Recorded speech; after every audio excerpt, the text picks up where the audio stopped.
Hello friends, हम आज लोग यूपी पुलिस कांस्टेबल का जो एग्ज़ाम 23 अगस्त को हुआ है उसका सेकंड शिफ्ट मैथ पेपर का एनालिसिस करने वाले हैं। ठीक है, थंबनेल तो आप लोगों ने देखा ही होगा। तो पहला क्वेश्चन दिया है कि एक कार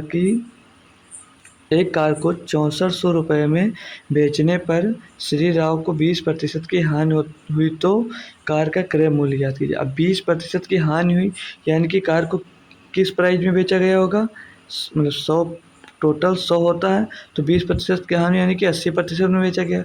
तो 80% का मान दिया है 6400 रुपये। और इसमें पूछा क्या है कि कार का क्रय मूल्य ज्ञात कीजिए। तो ये सेलिंग प्राइस हो गई, हमें कॉस्ट प्राइस निकालनी है। कॉस्ट प्राइस कितनी थी 100%। तो 100% की वैल्यू क्या हो जाएगी दोस्तों, 6400 बटे में 80 और गुणे में 100।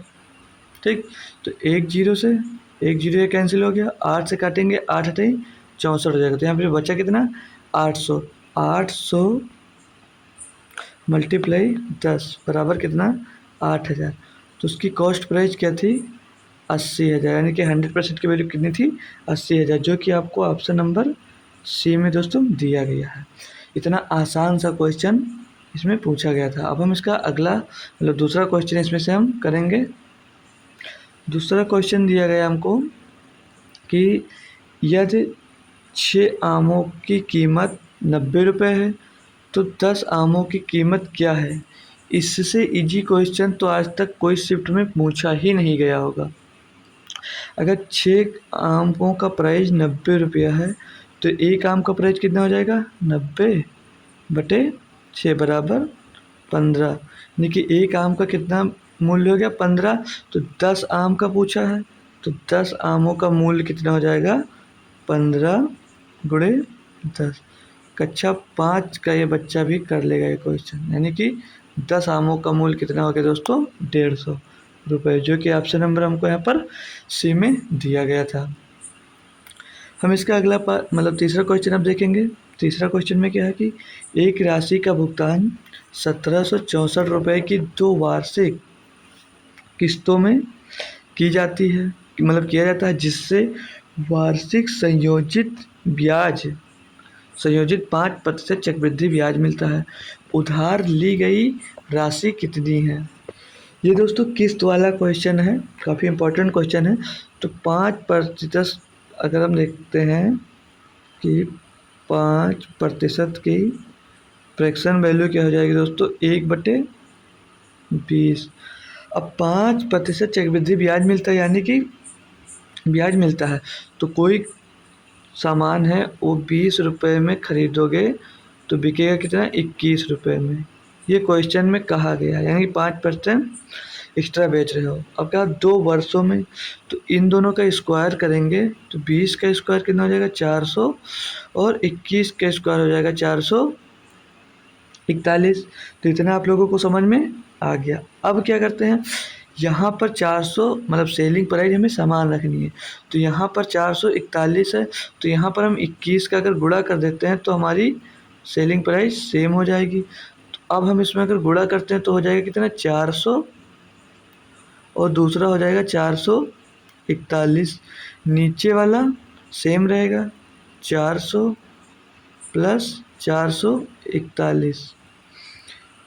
यहाँ पर 21 का गुणा 20 में होगा दोस्तों 420 आएगा। ठीक, कितना है 420। अब यहाँ की हमारी सेलिंग प्राइस जो थी वो समान हो गई। क्या हो गया, जो सेलिंग प्राइस थी हमारी समान हो गई।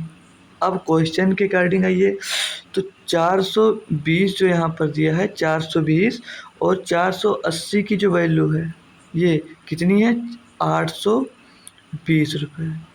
ठीक है, और 820 रुपये बराबर इसमें कितना दिया है 820 की हमें वैल्यू निकालना है। पूछा गया है कि उधार ली गई राशि, तो हमने उधार ये वाली राशि ली थी। ठीक, ब्याज कितना दिया वो हम यहाँ पर नहीं दिखाएंगे। ठीक है, तो अब इसमें 441 इतना हम ब्याज दे रहे हैं, तो 441 का मान कितना दिया दोस्तों 441 का मान दिया 1764।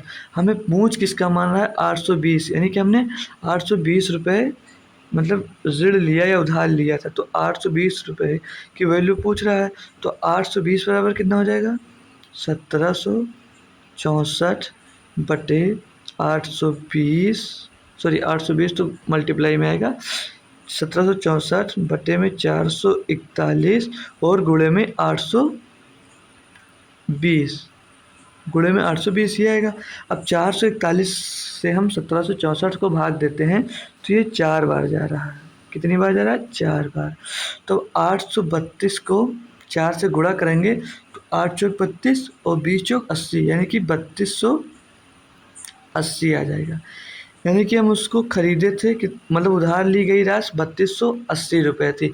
हम 5% अधिक में चुका रहे हैं, तो चुका रहे हैं कितना हम? 441 बराबर मतलब 1764। तो ये ध्यान देना, किस्त वाला क्वेश्चन अच्छे से आप लोग ध्यान से अगर एक बार पढ़ लेंगे तो अगली आने वाली शिफ्ट में आप लोग आसानी से ये क्वेश्चन कर सकते हैं। तो ये भी क्वेश्चन आपको समझ में आ गया। अब हम लोग क्वेश्चन नंबर 4 करेंगे। क्वेश्चन नंबर 4 में दिया है कि सी और बी एक कार्य को क्रमशः 18 दिन और 24 दिनों में कर सकते हैं। उन्होंने 8 दिनों तक एक साथ काम किया और फिर सी काम छोड़कर चला गया। सी ने काम छोड़ दिया तो बी ने शेष कार्य को कितने दिनों में पूरा किया? तो बी ने शेष कार्य को कितने दिनों में पूरा किया वो हमें निकालना है। तो टाइम एंड डिस्टेंस का काम क्वेश्चन है ये। सी कितना काम करता है? 4, सॉरी सी कितना काम करता है निकाल लेंगे। सी काम करता है 18 दिन और बी उसी काम को कितने दिनों में करता है? 24 दिनों में। अब इनका एलसीएम कितना होगा? सभी को पता है, एलसीएम आ जाएगा इनका कितना? 72। तो एक दिन में सी कितना काम करेगा? 18 चौक 72 और बी कितना काम करेगा? यानी कि ये 4 बार जा रहा है और ये 24 या 72, यानी कि 3 दिन में काम करेगा इतना। टोटल काम एक दिन में कितना करता है? 3। और सी एक दिन में कितना काम करता है? 4। यहाँ पर कहा गया कि 8 दिन तक एक साथ काम किया। 8 दिन तक ए और बी साथ मतलब सी और बी काम साथ में करते। तो एक दिन में बी कितना करता है? 4। और एक दिन में सी 4 करता है और बी 3 काम करता है। तो टोटल काम कितना हो गया दोस्तों? एक दिन का 7। अब 8 दिन लगातार मतलब साथ में काम किया तो इसमें 8 का गुणा कर देंगे तो हो जाएगा 8 सत्ते 56। अब 72 में हम 56 काम घटा देंगे। क्यों? क्योंकि 56 काम 8 दिन में दोनों ने मिलकर किया है। अब हम 72 से 56 घटेगा तो 12 में से 6 गए, बचेगा कितना? 6 और 6 से 5 जाएगा 1, तो बचा कितना? 16 काम। तो 16 काम बचा। कहा क्या है कि बी ने शेष कार्य को कितने दिनों में पूरा किया? तो बी एक दिन में कितना काम करता था? 3।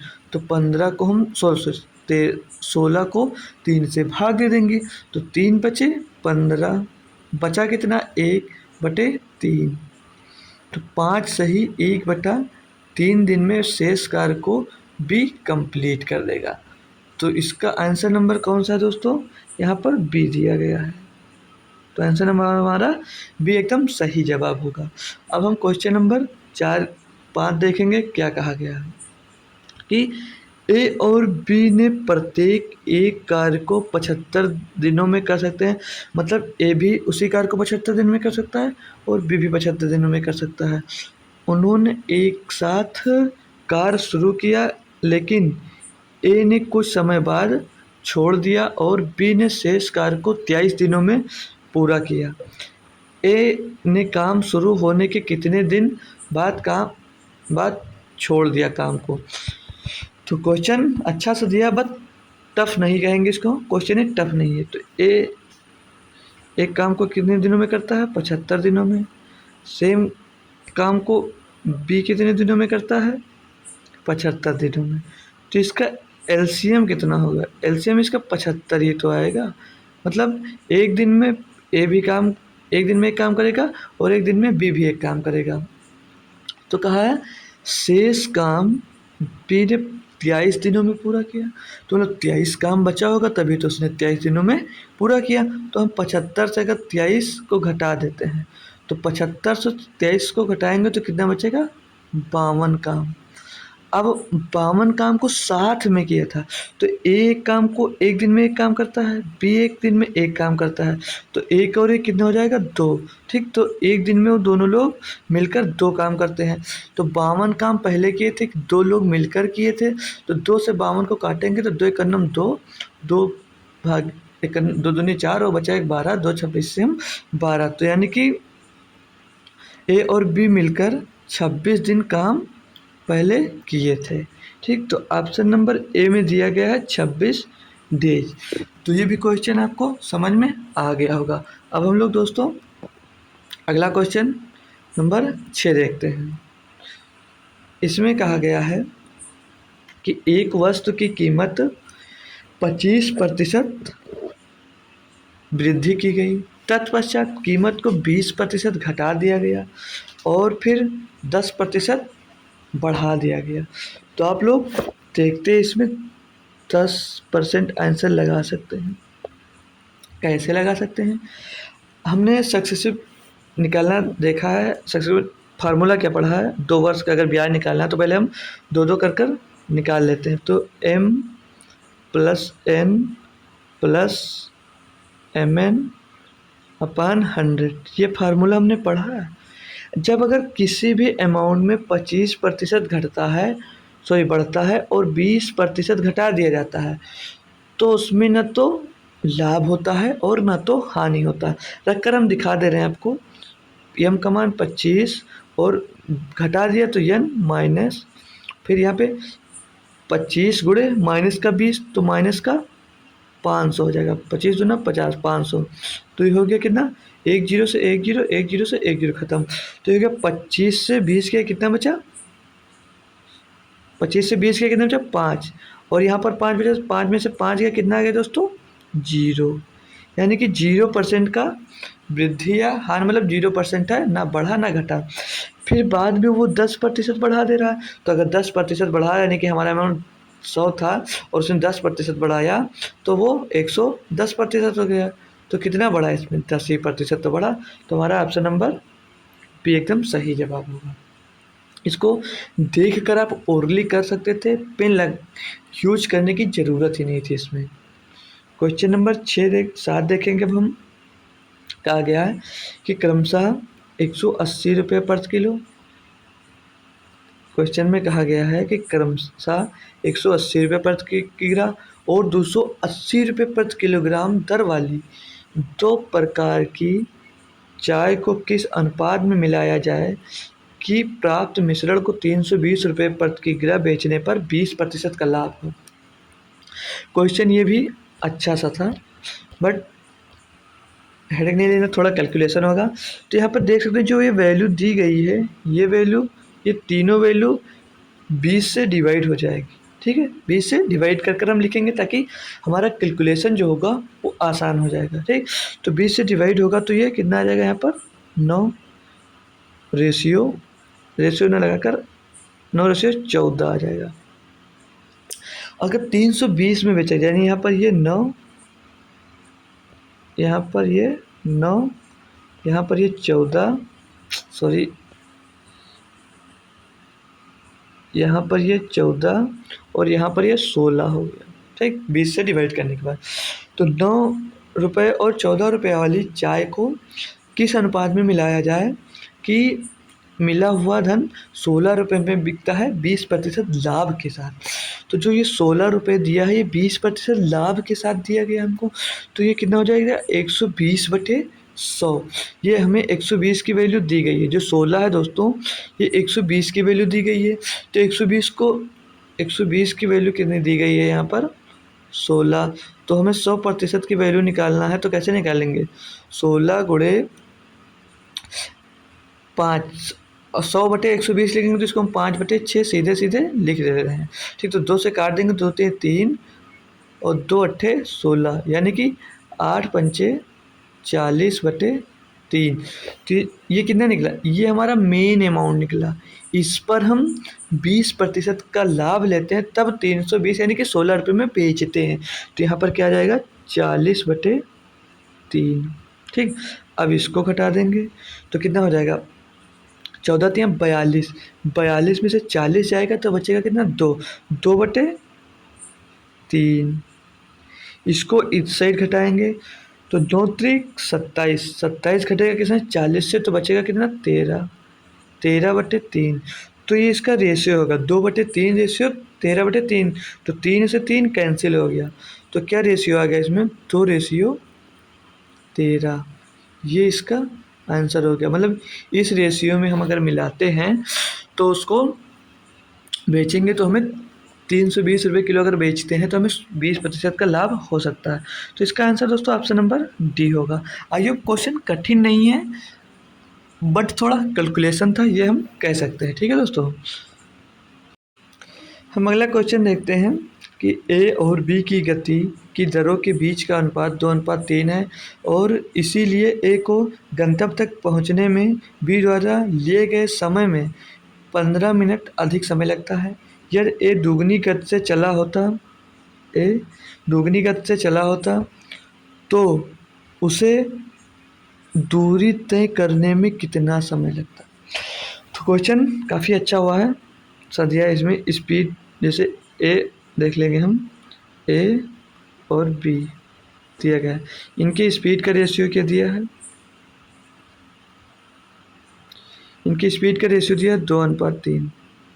हमने पढ़ा है, जब टॉपिक वाइज पढ़े होंगे आप लोगों ने तो सुना होगा कि दूरी समान होती है तो स्पीड और टाइम का रेशियो एक दूसरे का उल्टा होता है। ठीक, तो टाइम का रेशियो एक दूसरे का उल्टा होता है, यानी कि 3:2। ये क्या हो जाएगा, टाइम का रेशियो हो जाएगा। इसमें कहा गया है कि गंतव्य तक पहुंचने में बी द्वारा लिया गया समय 15 मिनट। तो इन दोनों के बीच का डिफरेंस कितना है, 1, और 1 बराबर कितना दे रखा है, 15 मिनट दिया है। ठीक, तो एक पूछ रहा है ए, तो ए 3 मिनट में, सॉरी, ए 3 घंटे में, मतलब 3 मिनट में 3 से 15 का जब गुणा होगा तो कितना आ जाएगा, ये 45 मिनट आ जाएगा। फिर इसमें कुछ आगे भी हमसे कहा गया है कि चला हो तो उसे दूरी तय करने में कितना समय लगेगा। मतलब ए दोगुनी गति से चला होगा, ए दोगुनी गति से चला होगा। अगर एक दूरी वो 100 किलोमीटर, मतलब 100 किलोमीटर की घंटा से चलता, 100 किलोमीटर प्रति घंटा की गति से चलता है तो 1 घंटे में पार करता है। अगर दोगुनी गति से, यानी कि अब 50 किलोमीटर से चलेगा तो टाइम लेगा। तो उसी तरह जैसे 45 गुणे 1/2, दोगुनी गति से करेगा। जैसे हमें 100 किलोमीटर जाना है दोस्तों, अगर हम 50 किलोमीटर प्रति घंटा की गति से जाएंगे तो 2 घंटे लगेगा। ठीक, और अगर हम उसे 100 किलोमीटर प्रति घंटा की गति से जाएंगे तो 1 घंटे लगेगा। उसी तरह दिया है हमें, जिस दूरी से जा रहा था, जिस चाल से, उसी चाल से जा रहा है तो 45 मिनट लगेगा। अगर उसी चाल से 2 गुना चाल से जाता है तो वो आधे समय में पूरे कर लेगा। तो 2 गुना से जा रहा है तो 2 से हम इसे डिवाइड करेंगे तो 45 को 2 से डिवाइड करने पे कितना आता है, 22.5 मिनट आता है। इसमें कुछ लोग क्वेश्चन 45 पहले अगर टिक कर रहे होंगे तो उनका सरासर दोस्तों गलत हो जाएगा। यहाँ पर हमारा ऑप्शन नंबर ए सही है, 22.5 मिनट। क्वेश्चन को ढंग से पढ़कर ही आप लोग आंसर करिएगा। क्वेश्चन नंबर 9 में क्या दिया है कि सेवा से सेवा निवृत्ति पर एक व्यक्ति की पेंशन उसकी सेवा के पिछले 3 वर्षों के दौरान औसत वेतन के आधे के बराबर है। उसका वेतन 1/1/1983 को 380 रुपये प्रति माह है और 1/10/83 से 1/10/84 और 1/10/85 पर 40 रुपये देय राशि की वृद्धि के साथ यदि वह 1/1/86 को सेवा निवृत्त होता है तो वह प्रतिमाह कितनी पेंशन प्राप्त करेगा। दोस्तों क्वेश्चन बढ़िया सा है, बस कैलकुलेशन है, हम इसे कठिन नहीं कहेंगे। तो देखते हैं, हमें ध्यान देना। और ये बात ध्यान है, 3 वर्षों के दौरान जो उसकी आय है वो 40 रुपये बढ़ जा रही है, तो 3 बार उसकी 40 रुपये बढ़ जाएगा। तो 1/1 83 से 1/10 83 में कितने महीने आते हैं बीच में? 9 महीने। तो पहले उसकी आय कितनी, वेतन कितना था? 380। यहाँ पर 9 महीना कैसे हुआ? 10वें महीने में उसकी वेतन में वृद्धि हो जाती है, तो यहाँ पर 9 महीना ही हुआ। बराबर कैलकुलेट कर लें पहले ही। 9 शून्य शून्य 9 8 72 का 2, हंसी लाएगा 7, 9 तो 27 और 7 34, ये आ गया 3420। फिर यहाँ से यहाँ आने में 1/10 83 से 1/10 84 में पूरे 1 साल लग जाते हैं। कितने महीने हो जाएंगे? 12 और 40 रुपये की वृद्धि भी हो जाती है, तो 420 गुणे 12 हो जाएगा दोस्तों। इसे सॉल्व करेंगे तो 12 शून्य शून्य 12 दूना 24 के 4, हंसी लाएगा 2, 12 चौक 48, 2 50, 5040 इसका मिल जाएगा। अगला देखेंगे 1/10 84 से 1/10 85 जाने में, इसमें भी 1 साल पूरा आ रहा और 40 रुपये की इधर वृद्धि हो जा रही है, तो 460 गुणे 12 बराबर कितना हो जाएगा? 460 गुणे 12, तो 4 शून्य शून्य सॉरी 12 शून्य शून्य 12 छंग 72 का 2, हंसी लाए आपके पास 7, 12 चौक 48 और 7 55, ये आ गया 5520 रुपये। आगे देखते हैं। फिर यहाँ से 1/10 85 से 1/10 86 में कितना समय लेगा? तो इधर 1/10 86 में 1 11 और 12 और एक इधर पहला महीना, तो 3 महीने इधर आए तो 40 रुपये फिर प्लस होगा, तो कितना हो जाएगा? 500 गुणे 3 महीनों के लिए सिर्फ दे रहा, तो ये हो जाएगा कितना? 1500 रुपये। अब इसको हम जोड़ लेंगे तो 0 0 0, 2 4 6 2 8, 5 5 10 4 14 के 4, हंसी लाया आपके पास 1 1 3 4 और 5 9 और 5 14 और 1 15, कितना हो जाएगा? 154।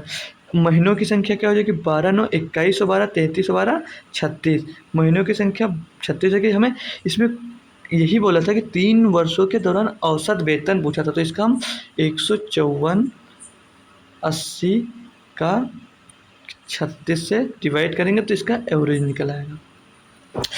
तो फाइनली काटेंगे तो 36 चौको कितना होगा दोस्तों? 144 होता है। 36 चौको 144, बचा कितना? 10 हो गया कितना यहाँ पे? 108, तो 36 दिया 108, जीरो बचा तो जीरो उतार लेंगे, तो 430 आया। ऑप्शन में 430 नहीं है, तो यहाँ पे उसमें और भी आगे क्या कहा था? तो वह प्रति माह कितनी पेंशन पाएगा? उसके आगे पढ़िए। सेवानिवृत्ति से निवृत्ति पर एक व्यक्ति की पेंशन उसकी सेवा के पिछले 3 वर्षों के दौरान औसत वेतन के आधे के बराबर है। तो औसत वेतन 430 रुपये है, इसके आधे के बराबर है, तो 430 का आधा कितना होता है दोस्तों? इतना तो सबको पता ही होगा दोस्तों। 430 का आधा कितना होगा? 215। तो ये भी क्वेश्चन का आंसर आ गया दोस्तों। इतना प्यारा क्वेश्चन था, थोड़ा समझने वाला था, कैलकुलेटिव था, हम कह सकते हैं ऐसा। काफ़ी बच्चे इसको गलत कराए होंगे क्योंकि टाइम इसमें ज़्यादा लगता है उनको सॉल्व करने में। हम अगला क्वेश्चन देखते हैं। क्वेश्चन नंबर 10 क्या कहा गया इसमें कि यह संख्या 70% बराबर 70% 0.35 है, 3 5 है, तो उस संख्या का 120%। ये भी कोई क्वेश्चन था दोस्तों सॉल्व करने वाला। 70% की वैल्यू दी गई है, 70% की वैल्यू दी गई है 0.35, तो 120% की वैल्यू निकालना था। क्या ही दिक्कत है इसमें यार? तो 0.35 बटे में 70 गुणे में 120, तो 1 0 से 1 0 कैंसिल। हम पहले इसका गुणा कर लेंगे, तो 12 पंचे 60 और 12 थे 36, 36 और 6 कितना हो जाएगा? 42।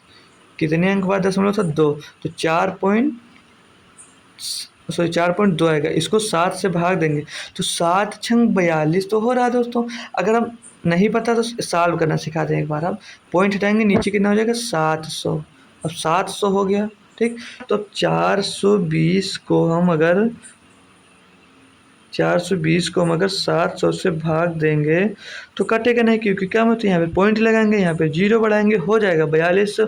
तो 7 छंग 4200, तो 700 का 6 से गुणा करेंगे तो 4200 आ जाएगा। तो इसका आंसर दोस्तों कितना दिया है? 0.6। काफ़ी बच्चे कैलकुलेशन में मिस्टेक किए होंगे, बाकी ये क्वेश्चन ईजी था दोस्तों, ठीक है। तो ये भी हमारा हो गया ऑप्शन।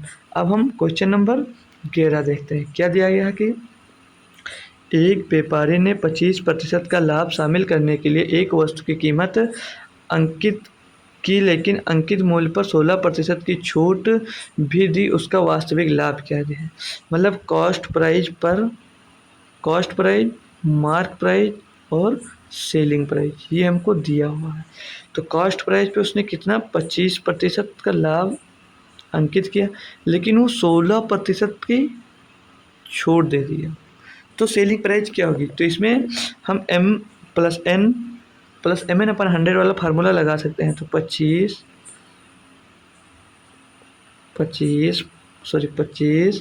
माइनस का 16, क्योंकि 16 हम उसको डिस्काउंट दे रहे हैं, फिर माइनस हो जाए, क्यों, क्योंकि 25 गुणे -16 होगा, और 25 गुणे -16 की वैल्यू क्या होती है दोस्तों, 400। ठीक, तो इसे हटाकर हम सीधे यहाँ पर कितने लिख रहे हैं, 25 गुणे 16 की वैल्यू 400। ठीक, 400/100, 400/100 तो कितना आ जाएगा 400। तो 25 माइनस 16 होगा तो 9 आएगा, और 9 में 4 घट जाएगा तो कितना आएगा 5%। तो इसका सही जवाब क्या होगा दोस्तों, हमारा 5%। ऑप्शन नंबर सी में हमको ये दिया गया है क्लियरली।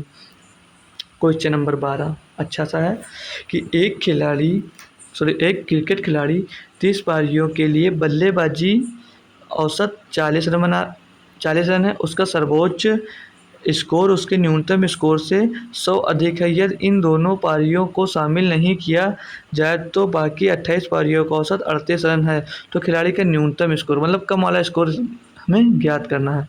तो क्या ही दिक्कत है। हाँ, क्वेश्चन पढ़ने में टफ लग रहा होगा, लेकिन ये टफ क्वेश्चन है नहीं।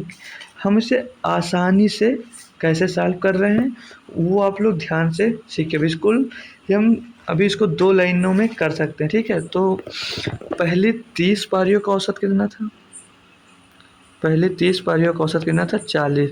तो 40 गुणे 30 करेंगे कितना आ जाएगा दोस्तों, 40 गुणे 30 कितना होगा 1200। फिर बीच में आप लोग छोड़ दीजिए, हाई लिख सकते हैं हम, मतलब ज़्यादा को हाईएस्ट कह सकते हैं और कम को लोवेस्ट कह सकते हैं। इनके बीच का अंतर 100 दिया गया है। ठीक, उसे से हमें कोई मतलब नहीं, बीच में से छोड़ दीजिए, हम लास्ट में यूज करेंगे। फिर 28 पारियों का औसत कितना दिया है 38, 38 गुणे 28 करेंगे, कैलकुलेशन है इसमें। तो हम इसको कैलकुलेट करना आपको कैसे सिखा सकते हैं। तो इसका हम 14 गुणे 2 में इसको अगर डिवाइड कर लें, ठीक, 14 गुणे 2 में, तो पहले 38 का गुणा 2 से करेंगे तो 38 दूना 76 हो जाएगा। अब 76 को 14 से गुणा कर लेंगे तो 12 कितना आएगा, 14 छंग 84 का 4 हासिल आया 8, 14 सत्ते 98, 98 छः 104, 98 और 8 सॉरी 98 और 106। अब इसको हम घटा लेंगे तो कितना बचेगा, 10 से 4 गया 6, और यहाँ पर कितना 9 में से 3 गया तो 6 और 1, 136 बचा। क्या 2 पारियों का औसत ये 136 है, लेकिन इसमें कहा गया इन दोनों के बीच का अंतर, न्यूनतम और हाईएस्ट के बीच का अंतर 100 था।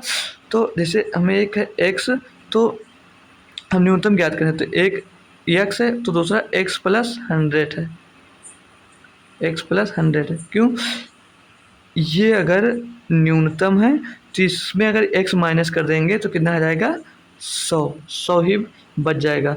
तो x प्लस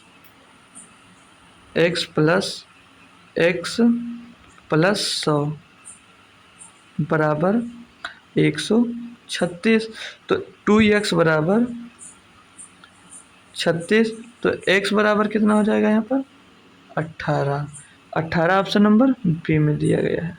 ठीक है, तो उसका न्यूनतम जो खिलाड़ी था उसका न्यूनतम स्कोर 18 रन था। ठीक है, यहाँ पर रख कर भी देख सकते हैं, हाईएस्ट 136, उसमें से 18 घटाएंगे तो कितना बचेगा 118, और उनके बीच का डिफरेंस कितना था, और उनके बीच का डिफरेंस कितना था 100। सो ये एवरेज निकालना था, ये एवरेज 2 से गुणा हो तो 36 100 माइनस 36 करेंगे तो 100 ही डिफरेंस आ जाएगा। ठीक है, तो हमें इसमें एवरेज पूछा था इसीलिए हम वैसे आंसर हमारा 36 होता है, इसमें एवरेज पूछा था इसीलिए हमारा आंसर 18 हुआ। क्वेश्चन नंबर 13 की ओर बढ़ते हैं। इसमें लिखा एक पुराना 2 व्हीलर डीलर एक स्कूटर को 460 रुपये में बेचता है और उसे कुछ नुकसान होता है। यदि वह इसे 580 रुपये में बेचता है तो उसका लाभ उसकी हानि का 2 गुना होता है। स्कूटर का क्रय मूल्य क्या है। तो आप लोगों ने बहुत से मेथड अब तक देखे होंगे दोस्तों, सॉल्व भी किए होंगे, लेकिन हम आज आसानी से सिर्फ लिख कर कैसे सॉल्व कर सकते हैं। तो बेचा किसने, मतलब उसको कितने में बेचा, 1 मिनट, 460 रुपये में, ठीक। और उसकी सेलिंग प्राइस क्या थी, हमें सेलिंग प्राइस ही इसमें ज्ञात करना है, उसका लाभ और क्रय मूल्य, सिर्फ क्रय मूल्य ज्ञात करना, CP। फिर उसको कितने में बेचा, 580 रुपये में बेचा, ठीक। इतना समझ में आया। कहा है कि बेचता है और उसे कुछ नुकसान होता है, यदि वह इसे 580 रुपये में बेचता है तो उसे लाभ उसकी हानि का 2 गुना, मतलब हानि अगर 1 हो रही थी तो लाभ कितना हो रहा है, 2 हो रहा है, ठीक। तो लाभ 1 हो रहा था, सॉरी हानि 1 हो रही थी, तो लाभ कितना हो रहा, 2। तो अब क्या ध्यान देंगे, इन दोनों के बीच अगर हम डिफरेंस निकाल लेते हैं, इन दोनों के बीच का डिफरेंस कितना होगा, 580 माइनस 460 कितना होगा, 120। और 2 और 1 3, 3 का डिफरेंस आ रहा था, 3 से इसको डिवाइड कर देंगे तो कितना आ जाएगा, 40। अब ये 40 क्या निकल कर आया, मतलब 1 बराबर, ये 1 की वैल्यू भी मान सकते हैं, तो ये 1 की वैल्यू कितनी निकल कर आ गई, 40। तो यानी कि इसको हम 40 रुपये कम में बेच रहे हैं, और इसको हम, ठीक, 40 रुपये कम में बेच रहे हैं, तो हमें कितना हानि हो रहा है, 40 रुपये, अगर किसी सामान में 40 रुपये आप कम में बेच रहे हैं तो कितने में बेच रहे हैं, तो 400 में अगर हम 40 जोड़ देंगे दोस्तों तो कितना हो जाएगा कास्ट प्राइस, 500 रुपये हो जाएगा। और उसी को अगर हम 180 रुपये में बेचते हैं, 500 से 580 में बेचते हैं तो 80 रुपये का फ़ायदा होता है, यानी कि एक 2 गुना, नुकसान 40 का हो रहा था, फ़ायदा कितने का हो रहा है, यहाँ पर 80 का हो रहा है, ठीक। तो यहाँ पर हमें कॉस्ट प्राइस पूछा तो कॉस्ट प्राइस निकल कर आ गई 500 रुपये। आई होप क्वेश्चन समझ में आएगा। क्वेश्चन 1 लाइनर था, लेकिन हम आपने आपको समझा अच्छे से दिए, अब आपसे गलती नहीं होगी। क्वेश्चन नंबर 14 देखेंगे। एक नाव धारा के विपरीत 80 किलोमीटर 16 घंटे में तथा धारा के साथ 72 किलोमीटर 12 घंटे में चलती है। स्थिर जल में नाव की गति ज्ञात करिए। तो ये नाव धारा का क्वेश्चन था, कठिन नहीं है, ठीक है। हम कैसे करेंगे, अप स्ट्रीम स्पीड कितनी थी, 80/16, तो कितना हो जाएगा, 16×5 80। डाउन स्ट्रीम कितना जा रहा था, डाउन स्ट्रीम स्पीड तो 72 किलोमीटर 12 किलोमीटर प्रति घंटा, तो 12×6 = 72। तो हमने क्या पढ़ा है, हमने एक मेथड पढ़ा है, मेथड छोड़िए, सीधे आप फार्मूला लिखिए, ठीक है। नाव की गति ज्ञात करना था, यानी कि स्पीड ज्ञात करना था, तो स्पीड इज इक्वल टू होता है u + d/2। तो इज इक्वल टू कितना होगा, 5 और 6 11, 11/2, यानी कि 5.5 किलोमीटर प्रति घंटे में है स्थिर नाव की चाल। ऑप्शन नंबर कौन सा हमारा, बी, ठीक है। इतना इजी क्वेश्चन था, बट आपको याद होना चाहिए कि कैसे हम उसे सॉल्व कर सकते हैं, ठीक है दोस्तों। क्वेश्चन नंबर 15 देखिए क्या दिया है कि एक व्यक्ति शांत चाल में 22.5 किलोमीटर 1 घंटे में तय करता है, और साथ ही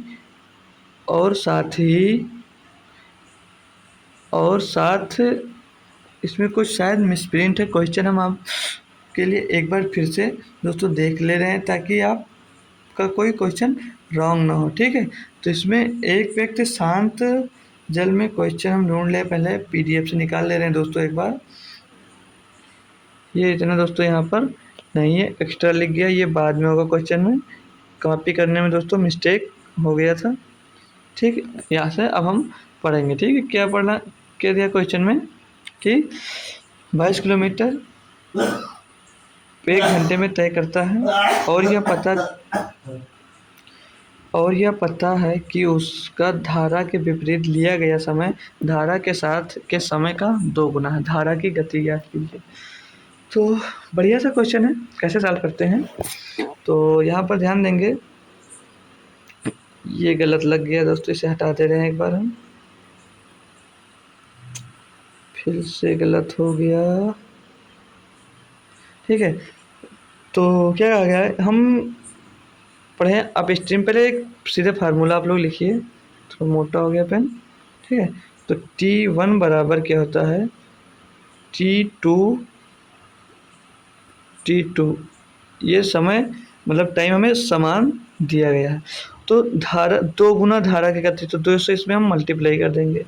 ब्रेक, ये डाउन स्ट्रीम हो गया और ये अप स्ट्रीम हो गया, ठीक। ये डाउन स्ट्रीम हो गया और वो अप स्ट्रीम हो गया। फिर आगे क्या कहा गया, तो टी की हम इसमें निकालना क्या है, गति, यानी कि धारा की गति क्या है। तो क्या फार्मूला लगाएंगे, डी अपान कितना हो जाएगा, ये 22.5 दिया तो 22 क्या हो जाएगा, 22.5 माइनस का एक्स बराबर 2 गुणे डी बराबर बटे में 22.5 प्लस में एक्स हो जाएगा, ठीक है। अब यहाँ से डी हमारा कैंसिल हो जाएगा, ठीक। और ये जो इधर इसका क्रॉस मल्टीप्लाई होगा तो डी से डी कैंसिल हो जाएगा, और 22.5 प्लस एक्स बराबर कितना हो जाएगा, 22.5 का गुणा 2 से होगा तो कितना हो जाएगा, ये 45, ठीक, 45 हो जाएगा। तो इसको इस साइड भेजेंगे तो एक्स बराबर कितना आ जाएगा, 22.5, कितना आ जाएगा, 22.5, यहाँ से हमको मिल जाएगा। एक सेकंड, थोड़ा यहाँ भी जो ये माइनस का दोस्तों यक्स है उधर 2 में उसमें भी गुणा होगा, ठीक है। तो कितना हो जाएगा यहाँ पर माइनस का 2x, और इधर सिर्फ x था तो 22 उधर भेजे और 2x इधर लाए तो हो गया यहाँ पर कितना 3x, ठीक। तो अब x की वैल्यू में निकालना है तो x इज इक्वल टू 22.5 बटे में 3 बराबर 7.5 किलोमीटर प्रति घंटा। ये इसका आंसर हो गया। आई होप दोस्तों क्वेश्चन पसंद आया होगा और क्वेश्चन समझ में भी आ गया होगा। एक और दिया, एक कार्यालय में वरिष्ठ अधिकारियों और सचिव हैं, वरिष्ठ अधिकारी और सचिव हैं। यदि 15 सचिव छुट्टी पर चले जाएं तो प्रत्येक सचिव के ऊपर 2 वरिष्ठ अधिकारी होते हैं। उसके बाद 45 वरिष्ठ अधिकारियों की छुट्टी पर जाने के पश्चात पश्चात प्रत्येक वरिष्ठ अधिकारी के पास 5 सचिव रहते हैं। तो फिर ज्ञात कीजिए कि शुरू में कितने सचिव थे। क्वेश्चन तो दोस्तों बहुत ही अच्छा है, मान सकते हैं इसमें 20% बच्चे शायद इसको क्वेश्चन सही करके आए होंगे, ठीक है। तो इसे हम कैसे सॉल्व कर सकते हैं, तो आइए हम लोग इसे एक बार देखते हैं। तो ध्यान दीजिए, पहले हम शुरुआत से ही क्वेश्चन को करते हुए चलते हैं, ठीक। तो दिया, एक कार्यालय में वरिष्ठ अधिकारियों और सचिव हैं, अधिकारी और सचिव हैं। यदि 15 सचिव छुट्टी पर चले जाएं तो प्रत्येक सचिव के ऊपर 2 अधिकारी होते हैं। तो ये वरिष्ठ अधिकारी हो जाएंगे, इनको हम सीनियर ऑफिसर कह सकते हैं, सीनियर ऑफिसर, और सचिव उनको सेक्रेटरी बोल दीजिए, ठीक। इतना समझ में आ गया। तो कहा है कि प्रत्येक सचिव के ऊपर 2 वरिष्ठ अधिकारी होते हैं, सचिव मतलब सेक्रेटरी, तो एक सेक्रेटरी के ऊपर 15 अगर चले जाते हैं, यहाँ भी ये भी ध्यान दीजिएगा, 15 अगर चले जाते हैं तो एक सेक्रेटरी के ऊपर 2 सचिव हो जाते हैं, सॉरी 2 सीनियर वरिष्ठ अधिकारी हो जाते हैं, सीनियर अफसर लिख सकते हैं। फिर आगे ध्यान दीजिए, यहाँ पर क्या दिया, क्वेश्चन पढ़िए एक बार, ठीक। 2 से एक हो गया। फिर कहा कि उसके बाद 45 वरिष्ठ अधिकारियों की छुट्टी हो जाती है। तो यहाँ से 45 वरिष्ठ अधिकारी निकल गए।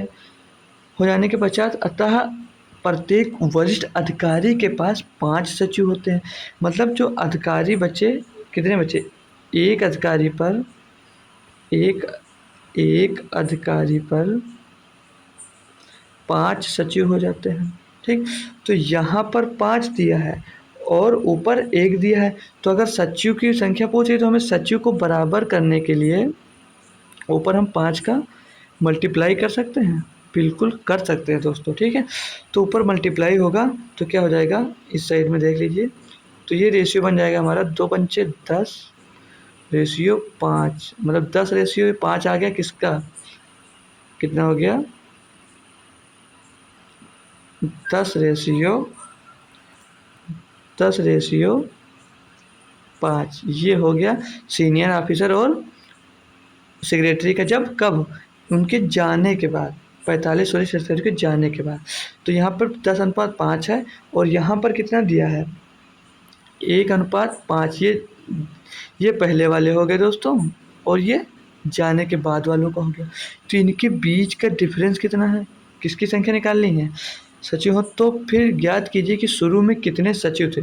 ठीक, पहले यहाँ पर ध्यान दीजिए। तो इनके बीच का डिफरेंस 9 है और 9 मतलब पहले 10 थे तो 9 चले गए तभी तो एक बचा, और 9 बराबर यहाँ पर इसके 9 के हिसाब से कितने गए यहाँ पर 45। ठीक, 9 के हिसाब से यहाँ पर कितने चले गए 45। तो एक बराबर कितना हो जाएगा, एक बराबर हो जाएगा 9 बचे 45। अब हमें क्या कहा है कि तो सचिव की संख्या ज्ञात कीजिए। तो पाँच सचिव यहाँ पर हैं। ठीक, सचिव तो हम सेम कर लिए थे, तो 5 सचिव। तो 5 बराबर कितना हो जाएगा दोस्तों 25। तो ये कब आए, हमसे पूछा ये 25 जब 15 चले गए थे तब का आया है। अब लोग 25 आंसर मत दे देना। ठीक, तो क्या, तो फिर ज्ञात कीजिए कि शुरू में कितने थे। तो 25 और 15 जाने वाले उनको भी ऐड कर लेंगे। तो उनको ऐड करेंगे तो कितना आ जाएगा 40, यानी कि 40 सेक्रेटरी थे, सचिव थे, जो कि ऑप्शन नंबर बी में हमको दिया गया है। बी हमारा एकदम सही जवाब होगा दोस्तों। ठीक है, तो इसे आप लोग नोट करिए। हम अगला क्वेश्चन देखते हैं। इसमें हमसे हाईएस्ट कॉमन फैक्टर पूछा गया है, एचसीएफ पूछा गया है। तो एचसीएफ तो जाहिर सी बात है सब लोग निकाल लेते हैं। तो एचसीएफ पहले बड़ा नंबर चेक करते हैं। तो इसमें 17 दिया है, 17 से काटेंगे तो उसको, तो 17 का नाम 17 बचा 115। तो 115 17 से कट नहीं सकता, तो ये ऑप्शन हमारा नहीं होगा। 16 से काटेंगे तो 16 एकम 16 बचा 12 हो गया 125। तो 16 के 12 में 125 नहीं आ सकता। 15 से 15 एकम 15 बचा 13 135, 15 9 135 कट जाएगा। 15 से 45 15 छक्का 90, ये भी कट जाएगा। 15 9 135 15 छक्का 90। तो ऑप्शन नंबर हमारा बी होगा, बी ऑप्शन। 14 से नहीं हो सकता, छोटा भी है, और 14 से कोई संख्या डिवाइड भी नहीं होगी। अगर हम भाग विधि से निकालना भी सीख लें तो देख लेते हैं दूसरा नंबर कितना है। 510 को 285 से भाग दे दीजिए। ठीक है, 585 को 200 से हम भाग दे देंगे। ठीक है, तो एक कन्नम जाएगा ये, तो 200 इकन्नम जाएगा, 285 इसमें से घटेगा तो 510 में से 5 करेगा 5 बचेगा। यहाँ पर हो गया 10, 10 से जो जाएगा 2 बचेगा। यहाँ पर बचेगा 225, 225 से हम 285 को भाग देंगे। अब ये भाग विधि लेंदी मेथड है, आपको यूज करने के लिए नहीं है, लेकिन फिर भी हम बता दे रहे हैं। अगर नहीं पता है तो सीख लीजिए। इस मेथड से आप लोग कभी पेपर में मत करिएगा, नहीं तो भाई बहुत टाइम लग जाएगा। कितना बचा यहाँ पर 60। अब 60 से हम दोस्तों 225 को भाग देंगे तो 3 बार जाएगा लगभग ये, हाँ 180। बचेगा कितना यहाँ पर 45। अब 45 से हम 60 को भाग देते हैं, मतलब जो भाग देते जाएंगे जब तक फाइनल कट नहीं जाएगा। तो 45 से करना हम 45, तो यहाँ पर कितना बच जाएगा अब 15। यहाँ पर कितना बच जाएगा अब 60 से 45 जाएगा तो 15 बचेगा। अब 15 भागे में 45, तो 15 तो यहाँ 45 फाइनल कट गया। यहाँ पर ये फाइनल कट गया, तो इसका एचसीएफ कितना हो गया 15। ऐसे भी आप लोग निकाल सकते हैं अगर आपको नहीं आता है तो। क्वेश्चन नंबर 18 देखते हैं, क्या कहा गया कि एक आदमी अपनी यात्रा पहले 200 किलोमीटर 80 किलोमीटर प्रति घंटे लिखा है दोस्तों। यहाँ पर प्रति घंटे की गति से तय करता है। खराब मौसम के कारण वह अपनी यात्रा के अगले 200 किलोमीटर 50 किलोमीटर प्रति घंटा की गति से तय करता है। उनकी यात्रा के पहले 400 किलोमीटर के लिए औसत गति क्या है।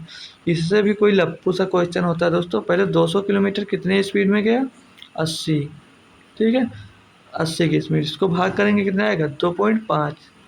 फिर 200 किलोमीटर कितनी स्पीड में गया 50, इसको डिवाइड करेंगे कितना आएगा 4। टोटल दूरी कितनी जानी है उसको 400 किलोमीटर, डिवाइडेड बाई 4 2 6 6.5। पॉइंट हटाएंगे यहाँ पर 0 बढ़ जाएगा। 5 से काटेंगे 13 आ जाएगा। 5 से इसको काटेंगे हम तो 5 बटे 40, 800, 800 बटे 13, 13 से इसको डिवाइड करेंगे हम, 13 का नाम 13, 13 छंग 78, बचा 2 हो गया 20, 13 का नाम 13। तो 61 के टर्म में आपको सिर्फ एक ऑप्शन दिया, आगे सॉल्व करने की ज़रूरत नहीं है। तो हमारा ऑप्शन नंबर ए सही होगा। कितना 61.53 किलोमीटर प्रति घंटा। ठीक है, इतना आसान क्वेश्चन पूछा था टाइम डिस्टेंस से, बट बहुत लोग जो नहीं पढ़े हैं उनके लिए तो भाई टफ होने वाला है, कोई भी टॉपिक होगा। इसमें दिया यदि लोगों के एक समूह में 40 को चाय पसंद है, 30 को कॉफ़ी पसंद है और 20 को चाय और कॉफ़ी दोनों पसंद है, तो कितने केवल चाय को पसंद करते हैं।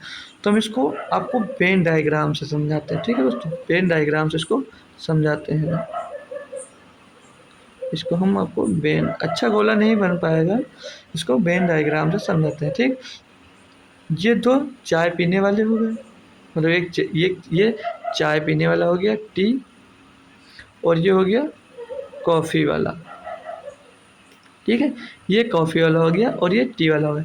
इसमें 20 लोग दोनों पीते हैं तो 20 आ जाएगा कहाँ, बीच में।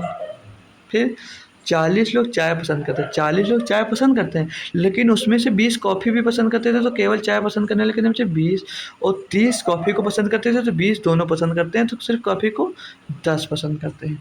तो इसमें पूछा गया तो केवल चाय को कितने लोग पसंद करते हैं, तो केवल चाय को 20 लोग पसंद करते हैं। इतना आसान क्वेश्चन दे दिया था दोस्तों, इसे भी अगर कोई गलत कर आया है तो क्या ही कहेंगे हम। ऑप्शन नंबर ए हमारा इसमें सही जवाब होगा। हम अगला क्वेश्चन 20 देखेंगे। 8 मीटर आधार और 16 मीटर ऊंचाई वाले त्रिभुज का क्षेत्रफल ज्ञात कीजिए। दोस्तों काफ़ी कुछ क्वेश्चन, दोस्तों हम ये नहीं कहेंगे पूरा का पूरा सिर्फ इजी आया था, ये कह सकते हैं कि दोस्तों हाँ कुछ क्वेश्चन थे जो इजी थे और कुछ क्वेश्चन थे जो काफ़ी टफ दिए थे दोस्तों। ठीक है, तो हम एरिया का फार्मूला क्या होता पता है, क्षेत्रफल ज्ञात करना है। एरिया का फार्मूला क्या होता है, ट्रायंगल के एरिया का फार्मूला क्या होता है दोस्तों, ट्रायंगल के एरिया का फार्मूला होता है 1/2 गुणे आधार गुणे ऊंचाई। ये शायद 9th या 6 से 8 के बीच में ही आप लोगों ने पढ़ लिया होगा। ये होता है हमारा फार्मूला दोस्तों। अब इसमें हम वैल्यू पुट कर देंगे और अपना आंसर निकाल लेंगे। तो 1/2 मल्टीप्लाइड बाई 8 मल्टीप्लाइड बाई 16। ठीक है, तो 2 अट्ठे यहाँ पे 8 2 चौके 8, 16 चौके 16 गुणे 4 कितना हो जाएगा दोस्तों, 64 मीटर स्क्वायर। इसमें मीटर में दिया गया था पहले से, तो ऑप्शन नंबर डी। बताओ, तो एक लाइन में क्वेश्चन हो जा रहा है, वो आपको 2 नंबर दिला दे रहा है। ठीक है दोस्तों, तो आप थोड़ा मेहनत करिए, जो टॉपिक नहीं क्लियर है वो टॉपिक पढ़ कर जाइए, आपका एग्ज़ाम होगा और आप लोग सिलेक्शन भी जरूर लेंगे। क्वेश्चन नंबर 21 दिया है 1/2 2/3 3/4 4/5 का HCF। तो दोस्तों हर और अंश वाला है, तो ऐसा जिसका HCF निकालना होता था हम लोग कौन सा फार्मूला यूज करते थे, याद है आप लोगों को कि भूल गए, तो याद होना चाहिए था। तो अंश का HCF निकाल देते हैं और हर का LCM निकाल देते हैं। ये फार्मूला अगर याद रहा होगा जिसको, वो दोस्तों ये क्वेश्चन एग्जाम में सही कराया होगा, नहीं तो गलत कराया होगा। तो ऊपर HCF क्या है, 1 2 3 और 4 का HCF निकालना है, नीचे 2 3 4 4 और 5 का LCM निकालना है। तो ऊपर कोई भी संख्या कॉमन नहीं हो रही तो इनका HCF कितना हो जाएगा, 1। फिर इसमें देखेंगे, अब इसका क्या निकालना है, HCF निकालना, तो 2 तो 4 में आ रहा है लेकिन बाकी नहीं मिल रहा है, तो क्या करेंगे हम, बाकी नहीं मिल रहा है तो 3 चौक 12 12 पंचे 60। ठीक, तो इसका HCF कितना हो जाएगा 60 और LCM कितना हो जाएगा 1। तो इसका जो HCF पूछा गया था उसका ऑप्शन नंबर सी होगा। दोस्तों इतना इजी क्वेश्चन पूछा गया था, बस फार्मूला आपको याद रहा होगा तो आप लोग अच्छे से कर पाए होंगे। ये DI है, अच्छी DI है, इसमें ध्यान से पढ़ेंगे, थोड़ा कैलकुलेशन करना पड़ेगा बस। कि क्या कहा है इसमें कि एक स्कूल में कक्षा 9 के छात्रों के 4 सेक्शन ABCD हैं, तो दोनों परीक्षाओं में से किस सेक्शन में उत्तीर्ण प्रतिशत सबसे अधिक था। अब लीजिए कैसे करेंगे, तो क्या दिक्कत है, हमारा कौन सा सेक्शन, दोनों परीक्षाओं में किस सेक्शन से, तो भाई कैलकुलेशन तो इसमें हमें करना पड़ेगा। तो क्या करना, आइए हम देखते हैं। इसमें हमसे क्वेश्चन में कहा है कि दोनों परीक्षाओं में से किस सेक्शन में उत्तीर्ण प्रतिशत सबसे अधिक है। तो स्कूल 9 की बात किया है कि छात्रों में 4 सेक्शन दिए हैं, मतलब ये 4 सेक्शन दिया गया है। तो हम यहाँ पर एक ध्यान देने वाली बात क्या है, अगर आप अर्धवार्षिक परीक्षा में फेल हो जाते हैं तो आपका एडमिशन जो वार्षिक परीक्षा होती थी उसमें अगर पास हो जाते हैं तो अगली कक्षा में आप लोग चले जाते थे। अगर आप अर्धवार्षिक परीक्षा में अनुत्तीर्ण हो जाते थे तो वार्षिक परीक्षा में उत्तीर्ण होने पर मतलब चले जाते थे, और अगर अर्धवार्षिक में पास हुए हैं और वार्षिक में अगर फेल हो गए हैं दोस्तों तो अब अगली कक्षा में नहीं जा सकते थे। तो इसमें कहा गया है कि अर्धवार्षिक दोनों दोनों परीक्षाओं में से किस सेक्शन में उत्तीर्ण प्रतिशत सबसे अधिक है। यहाँ पे उत्तीर्ण प्रतिशत सबसे अधिक निकालना है, ठीक है। तो ये वाला अर्धवार्षिक और ये दोनों परीक्षाओं में उत्तीर्ण दिया गया है, ठीक है। तो अर्धवार्षिक और अर्धवार्षिक में अनुत्तीर्ण लेकिन वार्षिक परीक्षा में पास, तो वो ये वाला हम ले सकते हैं। क्यों, हम अभी हमने आपको क्या बताया कि अर्धवार्षिक में अगर अनुत्तीर्ण है वार्षिक परीक्षा में उत्तीर्ण हो जाते हैं तो उनका अगली कक्षा में एडमिशन हो जाता है, और अगर दोनों परीक्षाओं में उत्तीर्ण होते तो उत्तीर्ण माना ही जाएगा, ठीक है। तो ध्यान देंगे यहाँ पे पहला कह दिया है 14 और यहाँ पर 64, इन दोनों को जोड़ेंगे तो इनका सम आएगा 78।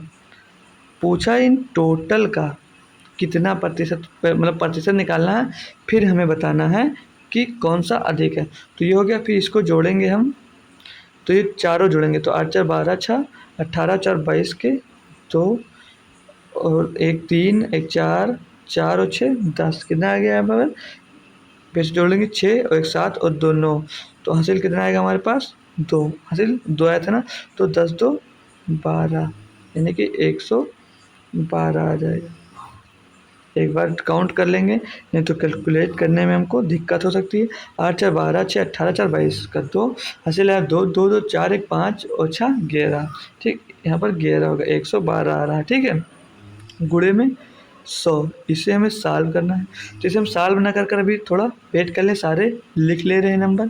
अब यहाँ पर 12 और यहाँ पर 55, 12 और 55 कितना होता है, 12 और 55 जोड़ेंगे तो हो जाएगा 67। टोटल जोड़ेंगे तो 55 और 12 67, 67 में 17 जोड़ते हैं तो 74 84, 84 में 23 जोड़ते हैं तो 87 97 107, 107 गुणे 100, इसको भी आप लिखा रहने दीजिए। अगला 8 और 46 54 होगा, ठीक। कितने में 54 और कितना होता है दोस्तों 63, 63 और 17 कितना होगा 80, 80 गुणे 100। फिर एक और बचा हमारा 13 और 76, 13 76 कितना होगा 89, 89 में 15 जुड़ेगा तो 104, 104 में 27 जुड़ेगा तो 131 गुणे 100। अब इसको दोस्तों हमें कैलकुलेट करना पड़ेगा, तो हम इसको सीखेंगे दोस्तों कि इसे हम आसानी से कैसे कर सकते हैं, क्योंकि इतना लंबा क्वेश्चन अगर आपको एग्ज़ाम में करने के लिए सॉल्यूशन दे दिया गया तो आप सिर्फ मैथ ही सॉल्व कर पाएंगे। मैथ का एक ही क्वेश्चन, तो हम लगभग कैसे सॉल्व करते हैं। तो यहाँ पर ये हो गया 178, इनका गुणा करेंगे, सॉरी 7800, तो 12 से अगर हम इसको 112 से डिवाइड करते हैं तो 112 7 बार 112 700 हो जाएगा, 12 से 84 यानी कि 7 बार, लगभग 70% के बराबर ये आ जाएगा। कितना आ जाएगा ये, लगभग 70%। हम ये लगभग बता रहे हैं दोस्तों, एग्जैक्ट वैल्यू नहीं बता सकते, ठीक है। ये 70%, जब नहीं निकलेगा सेम आ जाएगा तो हम डिवाइड भी कर सकते हैं। अब 67 गुणे 100, 6700 हो जाएगा, और 6700 को हम 100 से भाग करेंगे तो 7 बार तो जा नहीं सकता, लगभग कितनी बार आ जाएगा ये 67 बार, 67 या 66 बार रख लीजिए, ये लगभग 66% के आसपास आएगा। एग्जैक्ट वैल्यू आप लोग कैलकुलेटर से कैलकुलेट कर सकते हैं और ऐसे भी हम लोग कर सकते हैं, बट यहाँ पर हो रहा तो क्या मतलब करने से, ठीक। अब इसको डिवाइड करेंगे तो इसे हम पूरा कैलकुलेट कर सकते हैं। तो यहाँ पे 20 चौक 80, 20 पंचे 100, फिर 2 से काटेंगे 4 27 आ जाएगा, 27 पंचे कितना होगा 100, 27 पंचे 135 होगा, 135/2 यानी कि ये 67%, 67.5%, इसकी एग्जैक्ट वैल्यू आ जाएगी। इसे डिवाइड करेंगे तो ये हो जाएगा 8900। अब 8900 को 131 से भाग करना है तो लगभग 80% तो आराम से चला ही जा रहा है दोस्तों, 80 बार लगभग चला जाएगा। हम कंप्लीटली नहीं बता सकते दोस्तों, लेकिन 80 बार आप लोग खुद ही सोच सकते हैं। अगर 180 में 131 का गुणा करते हैं तो कितना आएगा, चेक कर लीजिए। तो जीरो और जीरो को जीरो लीजिए, 8 का नम 8, 8 24 का 4, 80 ला 2, 8 का नम 8 2 10, कितना आ जाएगा ये 10,480 आ जाएगा। हाँ, 8 24 का 4, 80 ला 2, 8 का नम 8 2 10, तो ये 80 बार नहीं जा रहा दोस्तों, इसे हम घटा लेंगे।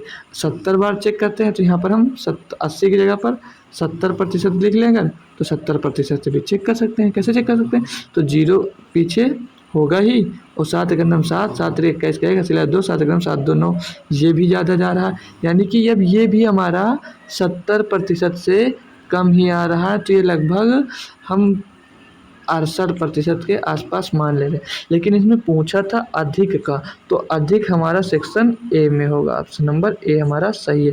इस टाइप से आपको क्वेश्चन जल्दी करना है दोस्तों, ठीक है, ना कि एक एक कैलकुलेशन करना है आपको। तो दोस्तों इसको आप लोग नोट कर लीजिए। हम अगला क्वेश्चन करते हैं, डीआई ही वो भी है, ये डीआई बेहतरीन सी डीआई दोस्तों। लगभग डीआई में परसेंटेज से हमसे क्वेश्चन पूछा जा रहा है ज़्यादातर, ठीक है। तो आप लोग परसेंटेज चैप्टर तो अच्छे से पढ़िए ही। कहा है कि ग्राफ का अध्ययन कीजिए और पता लगाइए कि पिछले वर्ष से अगले वर्ष तक चाय की अधिकतम प्रतिशत वृद्धि क्या है। तो अगले वर्ष तक चाय की अधिकतम प्रतिशत वृद्धि क्या है, तो चारों में दोस्तों में फिर से परसेंटेज निकालना होगा। तो यहाँ पर 13 से 15 हो गया, कितना बढ़ा 2, कितने में बढ़ा 13 में, गुणे में 100।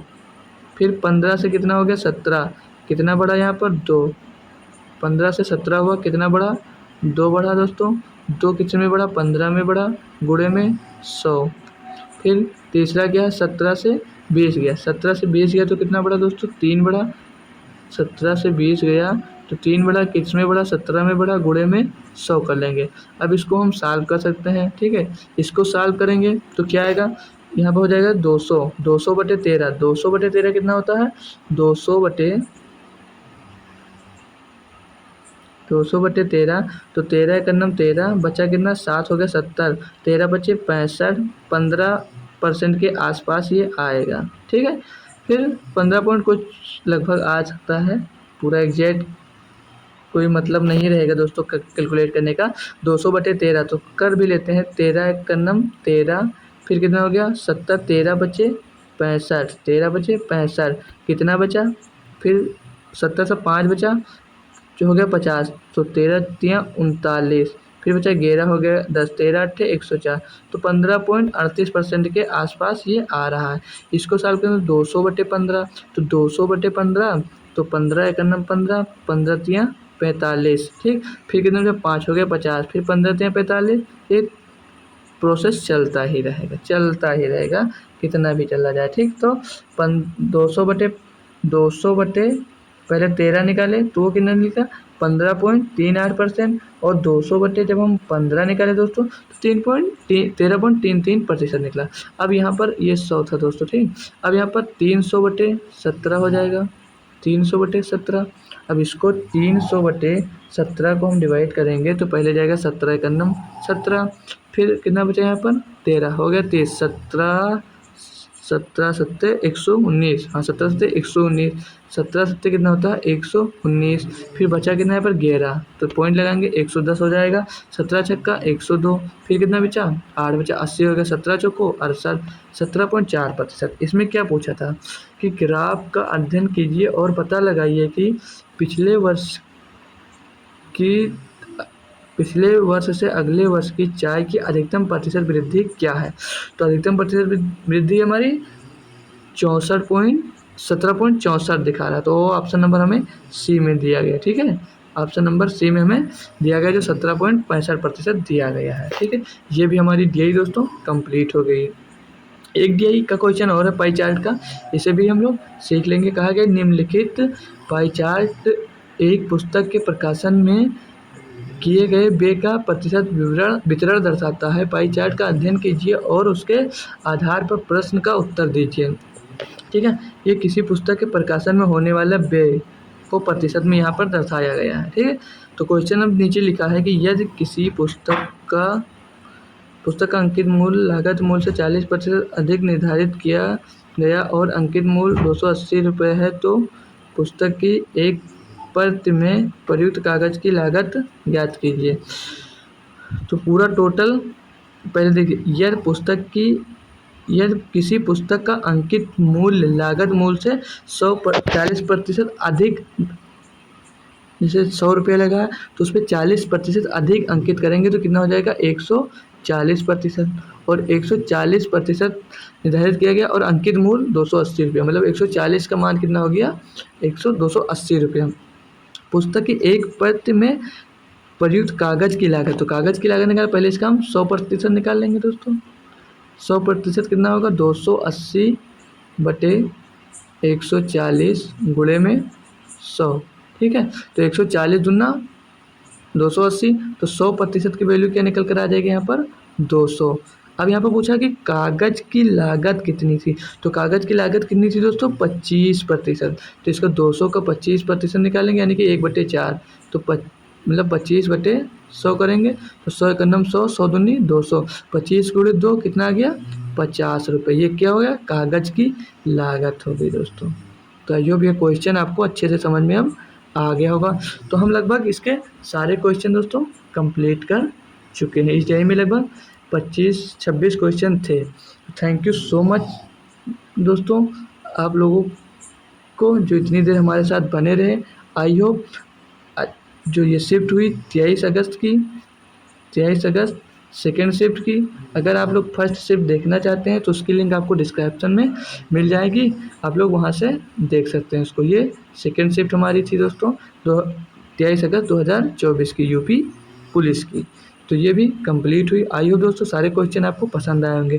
आप अगर हमारे चैनल पे पहली बार दोस्तों आए हैं तो चैनल को आप लोग सब्सक्राइब जरूर कर लीजिए, ताकि हम हर एग्ज़ाम के पेपर का एनालिसिस जो कराएंगे मैथ का वो आप तक पहुंच जाएगा, तो जिससे आपका अगला जो एग्ज़ाम होगा उसमें वो लाभदायक होगा। अगर आप पहले से कर रखे हैं तो बहुत ही अच्छी बात है। तो थैंक यू सो मच। हम अगली 24 तारीख को फर्स्ट शिफ्ट के साथ, 24 अगस्त का फर्स्ट शिफ्ट के साथ हम दोस्तों आपसे मिलेंगे।